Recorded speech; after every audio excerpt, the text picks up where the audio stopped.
अगर आप daily use होने वाले प्रोडक्ट्स जैसे डिटर्जेंट, शैम्पू, चॉकलेट्स या ब्रेकफास्ट सीरियल्स रेगुलरली खाते हैं तो अब आपको थोड़ा ज्यादा पैसा स्पेंड करना पड़ सकता है, क्योंकि अब एफएमसीजी कंपनीज ने अपने प्रोडक्ट्स के प्राइसेस बढ़ाने शुरू कर दिए हैं।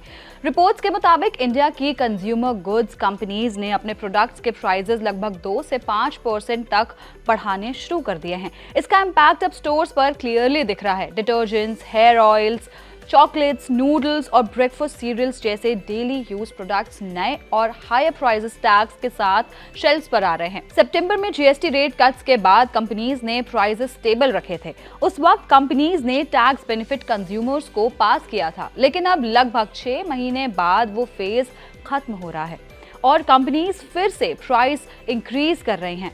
मगर अब सवाल ये है कि प्राइस हाइक का मेन रीजन क्या है। इस प्राइस हाइक के पीछे सबसे बड़ा रीजन है राइजिंग रॉ मटेरियल कॉस्ट्स और वीक रुपी। क्रूड ऑयल के प्राइसेस बढ़ने से डिटर्जेंट और पर्सनल केयर प्रोडक्ट्स बनाने की कॉस्ट बढ़ गई है। कोकोनट ऑयल जैसे इंग्रेडिएंट्स के प्राइस भी पिछले 1 साल में डबल हो चुके हैं।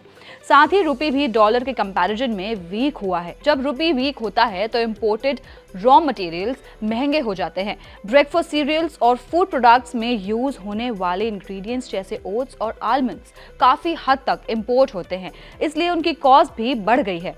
कुछ कंपनीज का कहना है कि company already 2% price hike implement कर रही हैं और ये ट्रेंड नेक्स्ट ईयर तक कंटिन्यू हो सकता है।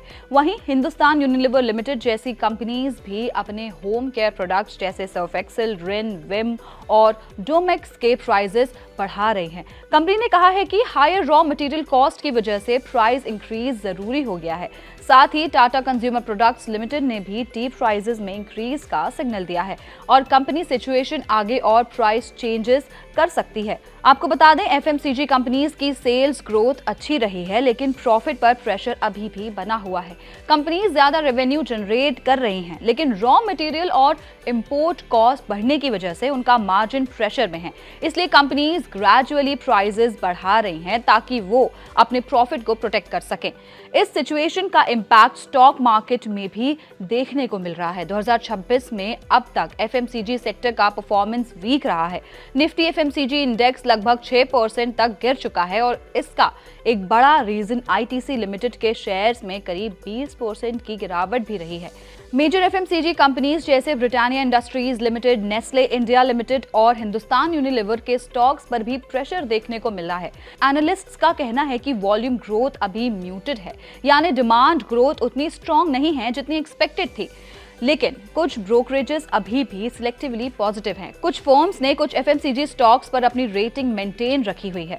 उन्होंने आईटीसी के लिए 355 रुपीज, एचयूएल के लिए 2585 रुपीज और ब्रिटानिया के लिए 6785 रुपीज के टारगेट प्राइस सजेस्ट किए हैं, जो लॉन्ग टर्म में पोटेंशियल अपसाइड का सिग्नल देते हैं। अब जानते हैं कि कंज्यूमर्स और इन्वेस्टर्स के लिए इसका क्या मतलब है। कंज्यूमर्स के लिए सिंपल मतलब है कि डेली यूज होने वाले प्रोडक्ट्स अब थोड़े महंगे हो सकते हैं। इन्वेस्टर्स के लिए सिग्नल मिक्स्ड है। प्राइस हाइक से कंपनीज का प्रॉफिट प्रोटेक्ट हो सकता है, जो लॉन्ग टर्म में स्टॉक्स के लिए पॉजिटिव हो सकता है। लेकिन अगर प्राइसेस ज्यादा बढ़ते हैं तो डिमांड पर थोड़ा इम्पैक्ट भी पड़ सकता है। ओवरऑल पिक्चर सिंपल है। जीएसटी कट्स का बेनिफिट फेज खत्म हो रहा है। रॉ मटेरियल्स और इंपोर्ट कॉस्ट बढ़ रही हैं। रुपी वीक होने से कॉस्ट और इंक्रीज हुई है। कंपनीज अब प्राइसेस बढ़ाकर प्रॉफिट प्रोटेक्ट कर रही हैं। आने वाले मंथ्स में एफएमसीजी प्रोडक्ट्स के प्राइसेस ग्रेजुअली बढ़ सकते हैं, इसलिए डेली एक्सपेंसेस पर इसका इम्पैक्ट देखने को मिल सकता है। ऐसे और जानकारी के लिए पैसा लाइव को सब्सक्राइब करें और हमें अपनी राय कमेंट बॉक्स में जरूर बताएं।